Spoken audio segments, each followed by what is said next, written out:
This week's Torah portion is called Terumah, and it means contribution. When I studied this out, I saw that there was like several different translations of what that word means. There literally is not an English word that can define it. So contribution is the one I chose because according to the scripture, it talks about the contribution. So I figured that fits in pretty good. This week's Torah portion is found in Exodus chapter 25 through chapter 27, and it stops at verse 19. This portion is a vision that Yahuwah gives Moshe. I thought this fit appropriately. It's Proverbs 29:18. Where there is no vision, the people are let loose. But blessed is he who guards the Torah. I always remember King James, where there is no vision, the people perish. People die. I like this translation. The people are let loose. We can all have an idea of how things are supposed to be, but we can be all let loose. We can be scattered here, there, everywhere else. We're all scattered. We're all everywhere. We've been let loose. We have no vision. So we're all going in different directions. And we've only been in this walk for a short period of time. And the short period of time we've been in, this verse is true. Because people are let loose. And that's where we get false doctrines. That's where we get people believing things that are way off board. And it's because they do not want to follow after the vision that Yahuwah has. And Yahuwah gives the vision to whoever he chooses to. Not everybody gets the vision. Yahuwah chooses who he's going to give it to. This second part of the verse says, but blessed is he who guards the Torah. But blessed is he who guards the Torah. So this lets us know that our vision comes from the Torah. We left off last week with Moshe and the mountain for 40 days in Exodus 24:18. And Moshe went up to the midst of the cloud and went up into the mountain. And it came to be that Moshe was on the mountain 40 days and 40 nights. What was going on those 40 days and nights? Yahuwah was giving Moshe complete instructions on how he wanted things. Let's start off with offering for the tabernacle. When something is built, resources are always needed. This is a model for today's congregation on how to build up his ministry. I hear a lot of this. This is my ministry. This is my ministry. This is blah, blah, blah, my ministry. Or this is blah, blah, blah, my ministry. It's not our ministry. It is his ministry. We are working for him. We are not doing things in our own ability or what we think is right. We are doing what he says is right and what he desires. And when we start taking our focus off of his vision and start implementing our own vision, what happens? We get way off base. We don't know what we're talking about, and we're completely lost. It says right here that something is built, resources are always needed. When something is being built up, like for instance, TRF, it's being built up. Resources are always going to be needed. We don't have all the money. We don't have it all together. And so the people who believe in this ministry and want to contribute to this ministry, they're the ones who help grow this vision that has been put forth. Let's continue. Exodus 25:1. And Yahuwah spoke to Moshe, saying, speak to the children of Israel that they take up a contribution for me. From everyone whose heart moves him, you shall take up my contribution. This goes in exactly with what I'm saying. Whosever heart moves him. Sometimes you can't give. You can't, what is it? You can't take blood from a turnip. I don't know if that's how the saying goes. But you can't give something you don't have. But you know what? People always think, well, it's resources. I have to give money. I have to give money. In here, we're going to see that it's not all about money. It's not all about silver and gold. It can be something else. Let's hear what he says. He says, taking up my contribution. This is his. It's not ours.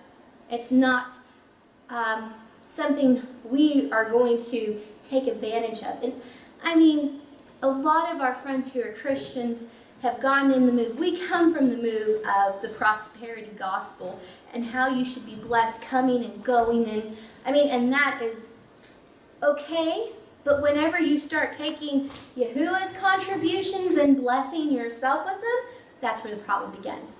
It's not our money. It's not for us. It's to promote his kingdom and his gospel. Let's go to verse 3. And this is the contribution which you take up from them: gold, silver, and bronze, a blue and purple and scarlet material, and fine linen and goat's hair, a ram's skin dyed red, and a fine leather, and arcadia wood, oil for the light, spices for anointing oil, and for the sweet incense, shoham stones, and stones to be set in the shoulder garments and in the breastplates. All right, guys, this is my example. It's not all going to be gold and silver and bronze. You know, you can give with your time. You can volunteer to help with certain things. You can do a lot more because it's hard to do this by yourself. It's hard to do anything by yourself. We shouldn't do anything by ourselves. We should always, we here at Tiara like for everybody to bring in their gifts and callings and to utilize them, to do them, not to just sit back and think, well, they don't need me, they have it all together. No, we don't. We need everybody because we're all part of the body. And they shall make me a set-apart place, and I should dwell in their midst, according to all that I show you, the pattern of the dwelling place and the patterns of all its furnishings. Make it exactly so. So this is what he wants for us to do. He wants for us to make him a dwelling place, and the pattern and its furnishings, make it the exact way he says to do it. The Ark of the Covenant. Here's a picture of the Ark of the Covenant. I thought it was really good. I looked at, I think maybe 100 different pictures. And I read the scripture and I thought, well, that one doesn't really fit because it doesn't have this, or that one, I don't know. I don't really know what the Ark of the Covenant looks like. I think I'll see it soon, but I don't know what it looks like today. So that's the best I can give you right there, you see. Thought it was interesting how the angels' heads are supposed to be, at the same level, but they're supposed to be looking down. And their wings were supposed to be touching. So let's go on and read how it's supposed to look. And they shall make an ark of archaea wood, 2.5 cubits long, and 1.5 cubits wide, and 1.5 cubits high. And you shall overlay it with the clean gold, inside and outside you shall overlay it. And you shall make a molding of gold all around. All right? You shall cast 4 rings of gold for it, and put them on its 4 corners, 2 rings on one side and 2 rings on the other side. You shall make poles of archaea wood, and overlay them with gold. And you shall put the poles into the rings on the sides of the ark to lift up the ark by them. The poles are in the rings of the ark, and they are not taken from it. And into the ark you shall put the witness which I gave you. The witness which I gave you. What's that? Those are the 10 Commandments. That's his witness. That's his testimony of what he wants from us. It's the covenant. It's kind of like the covenant papers, something important that needs to be put somewhere. Verse 17. And you shall make a lid of atonement of clean gold, 2.5 cubits long and 1.5 cubits wide. And you shall make 2 cherubim of gold, make them of beaten work at the 2 ends of the lid of atonement. So there's going to be 2 angels or malachs on the ends of it. And they make 1 cherubim at one end and the other cherubim at the other end. Make the cherubim from the lid of atonement at its 2 ends. So it's going to be at the ends. The lid of atonement. Okay, I went into the Strong's, and it's Strong's H3727, Kaporeth. And it's a lid used only of cover of the sacred ark, the mercy seat. Now I went further and looked up what H3722 is. And it's kafar, a primitive root to cover, specifically with bruten, figuratively to expiate or condone, to placate or cancel, appease, make an atonement, cleanse, disannul, forgive, be merciful, pacify, pardon, to pitch, to purge away, put off, make, reconcile, or reconciliation.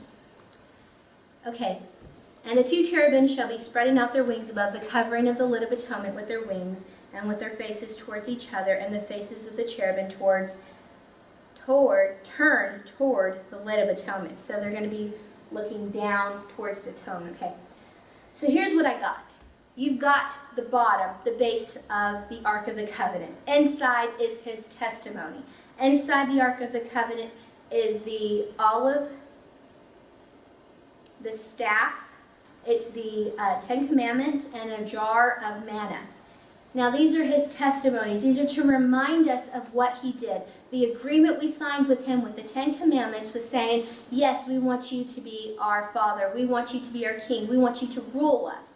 The staff is to remind us of the miracles that he did when he parted the sea, whenever he turned water from a rock, whenever you see the jar of manna.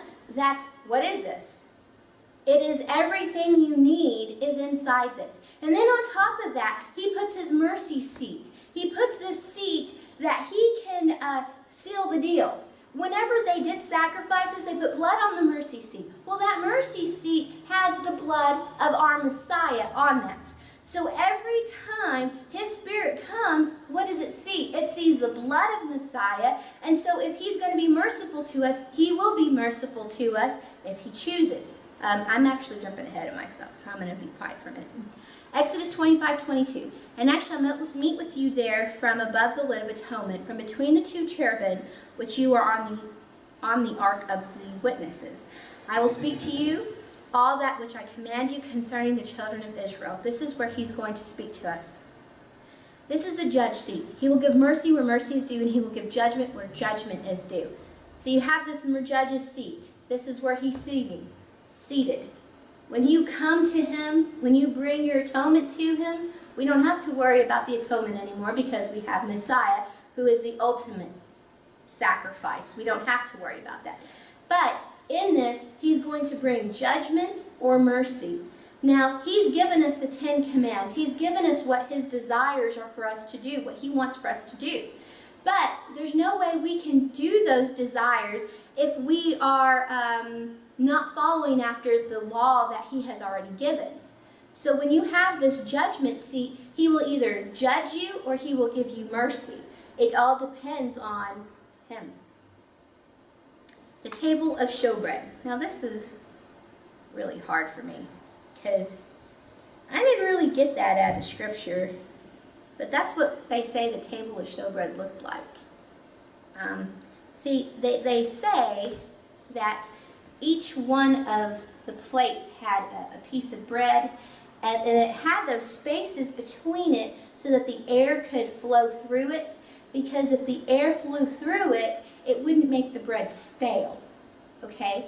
Well, he made this good analogy of how the Ruach breathes through and doesn't make us stale. And then he talked about how there's 6 on each side, so there's the 12 tribes altogether. The Ruach breathes through all of us and we're not stale. I thought that was pretty interesting. Verse 23. And ye shall make a table of arcata wood, 2 cubits long and a cubit wide, and a cubit and a half high.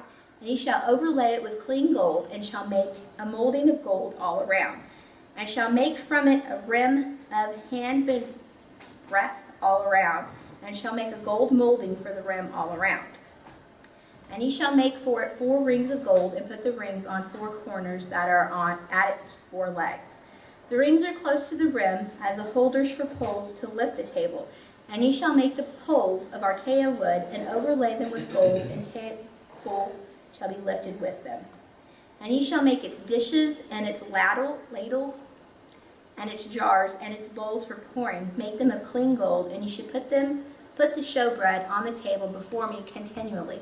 Okay, so the ladles, the jars, and the bowls for pouring, this is what they made the bread from. You know, whenever they gave their grain offering, well, they would take, so much barley or whatever, and they would make these breads, and they would put them at the table of showbread.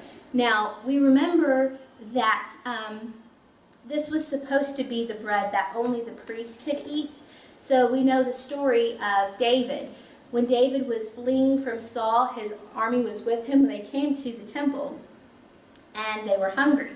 And so they gave him this bread, and so there was a kind of a controversy if David could do that or not do that, but apparently it was okay because he didn't die. The lampstand.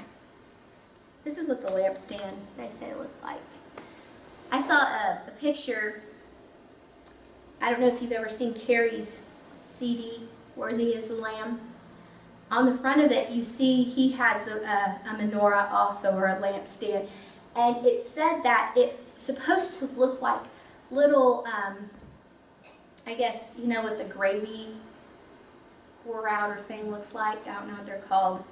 But that's what they were supposed to look like. And the fire came out of that. It looked like little, I guess, jars of oil.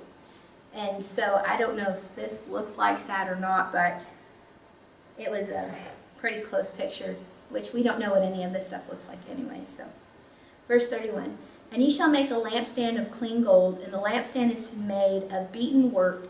Its base and its shaft, its cups, its ornamental knobs, and its blossoms are from it. And 6 branches shall come out of its sides, 3 branches of the lampstand out of one side, and 3 branches of the lampstand out of the other side. So you have this, like my arm, it's the centerpiece, and out of this centerpiece comes 3 branches. They come out.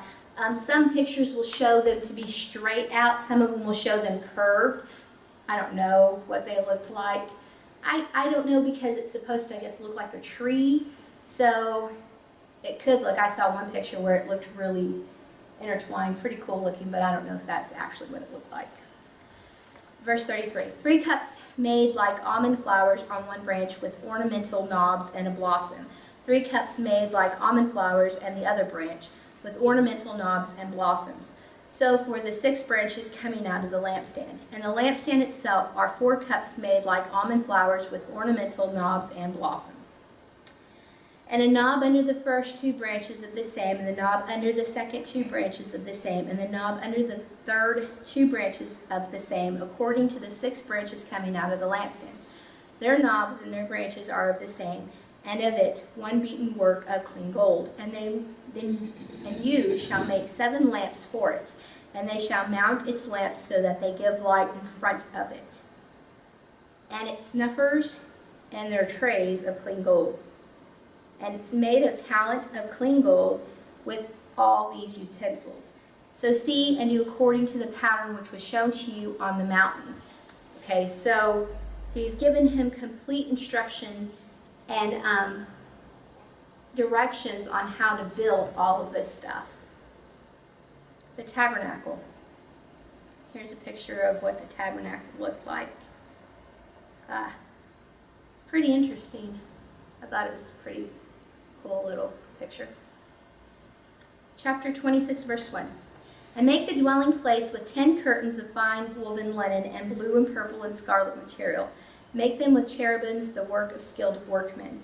The length of each curtain is 28 cubits, and the width of each curtain 4 cubits, all the curtains having 1 measure.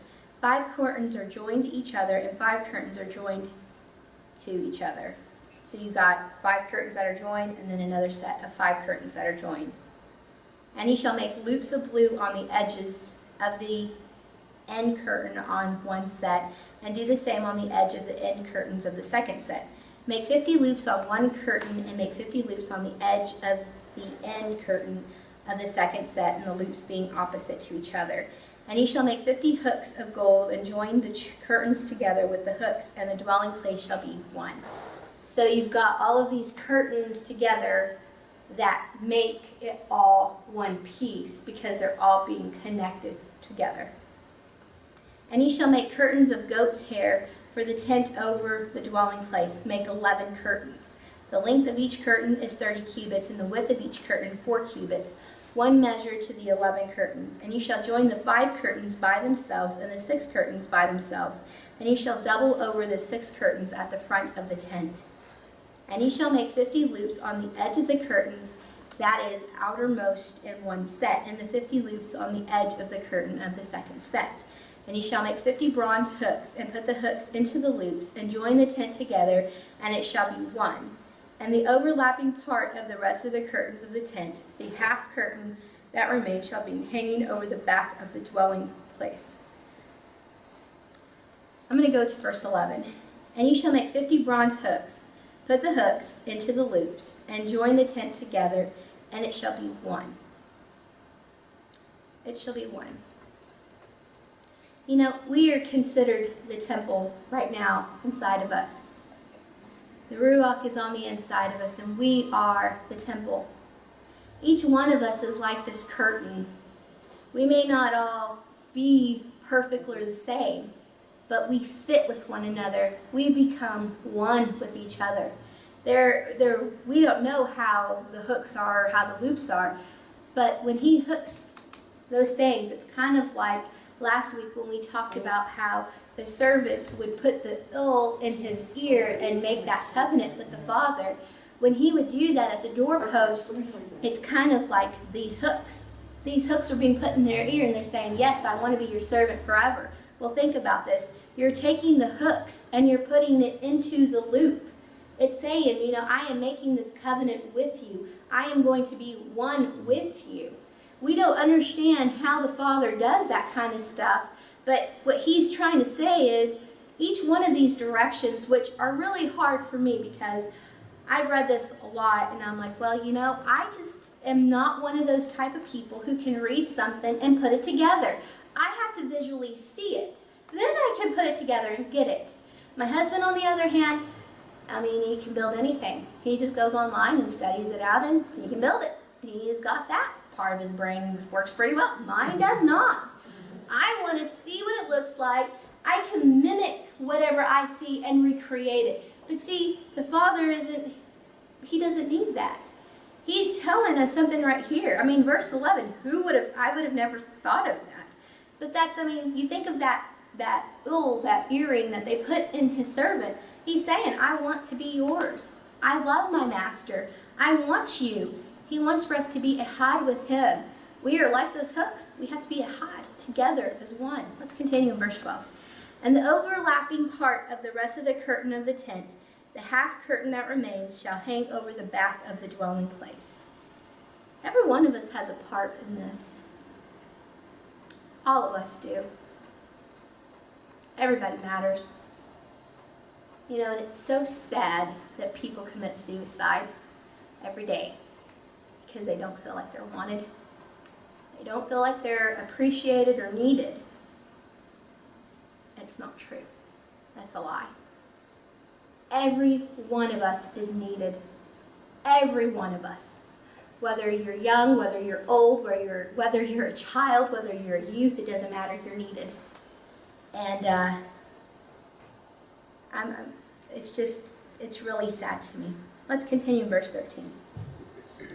And a cubit on one side and a cubit on the other side of what remains of the length of the curtain of the tent is to hang over the sides of the dwelling place, on this side and on that side, to cover it. And you shall make a covering of ram skins dyed red for the tent, and a covering of fine leather above that.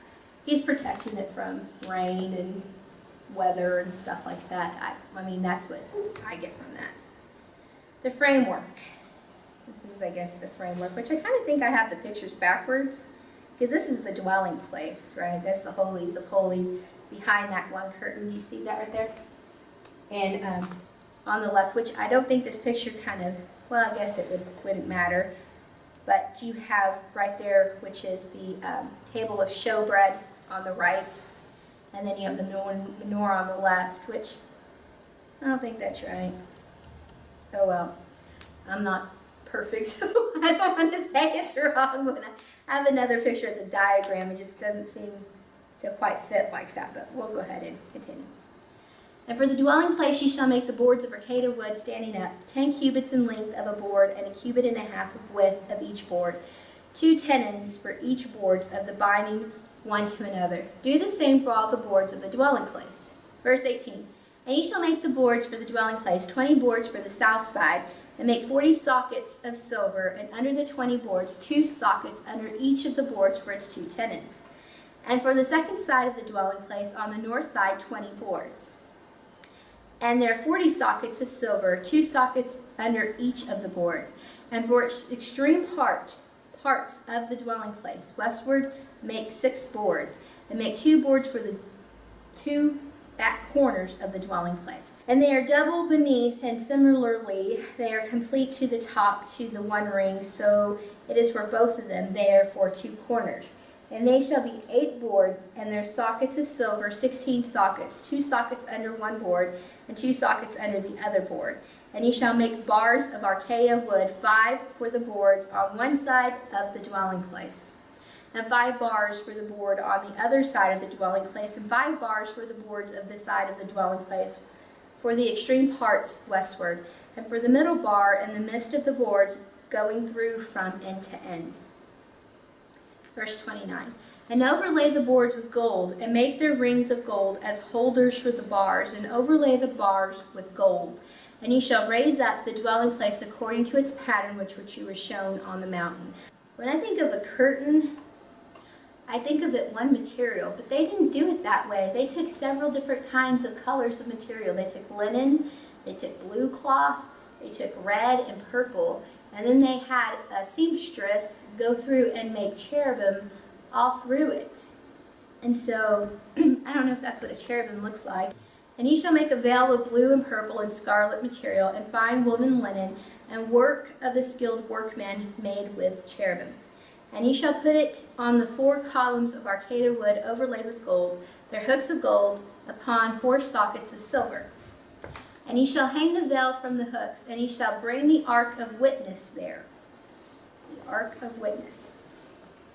Behind the veil. And the veil shall make a separation for you between the set apart and the most set apart place. So you have a rectangle, basically, and the very back of it was the holies of holies, and then you had the holy place. And ye shall put the lid of atonement upon the ark, I'm on verse 34, ark of the witness in the most set apart place. And ye shall set the table outside the veil, and the lampstand opposite of the table, on the side of the dwelling place toward the south, and put the table on the north. Okay. So the table is going to be outside the veil, the table of showbread. And ye shall make a covering from the door of tent, of blue and purple and of scarlet materials, and fine woven linen made by a weaver. It sounds like a beaver.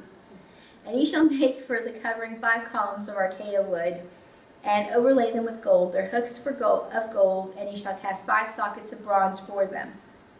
The altar of burnt offerings. All right. There is the altar. I was looking at this. Mickey's like, what are you looking at? And I was like, it looks like one big barbecue pit. It really did look like it. If I saw some of the pictures that literally looked like, I don't know, my dad built a grill before, and when he built it, he literally took like metal that was kind of X'd like that, and it looked like trays inside of a tray, inside, to pick stuff up. And that's what this looked like to me. And ye shall make an altar of acacia wood, 5 cubits long and 5 cubits wide, and the altar is square, and its height 3 cubits. Ye shall make its horns on its 4 corners. The horns are of the same, and ye shall overlay them with bronze. And ye shall make its pots to receive its ashes, and its shovels, and its basins, and its forks, and its fire holders. Make all its utensils of bronze. And ye shall make a grating for it, a bronze network, and should make on the network 4 bronze rings at its 4 corners, and shall put it under the rim of the altar beneath, so that the network is halfway up the altar. And ye shall make poles for the altar, poles of acacia wood, and shall overlay them with bronze. And the poles shall be put in the rings, and the poles shall be on the 2 sides of the altar for lifting it. Make it hollow with boards, as it was shown to you on the mountains, so they are to make it. And ye shall make a courtyard of the dwelling place for the south side screens, for the courtyard made of fine woven linen, 100 cubits long for one side. And its 20 columns, and their 20 sockets of bronze, and the hooks of the columns, and their bands of silver. And so for the north side of its linked screens, 100 cubits long, with its 20 columns, and their 20 sockets of bronze, and their hooks of their columns, and their bands of silver. And the width of the courtyard on the west side screen is 50 cubits, and there are 10 columns, and their 10 sockets. And the width of the courtyard on the east side 50 cubits. And the screens on one side of the gate 15 cubits, and with their 3 columns, their 3 sockets. And on the other side of the screen, it's a 15, am I keep saying 50? It's 15, sorry guys. And there are 3 columns of 3 sockets. And for the gate of the courtyard, a covering 20 cubits long of blue and purple and scarlet material. Okay, so that's like the gate, the front gate. It's got color. Everything else is just linen. It's just, you know, I guess white or, you know, a neutral color.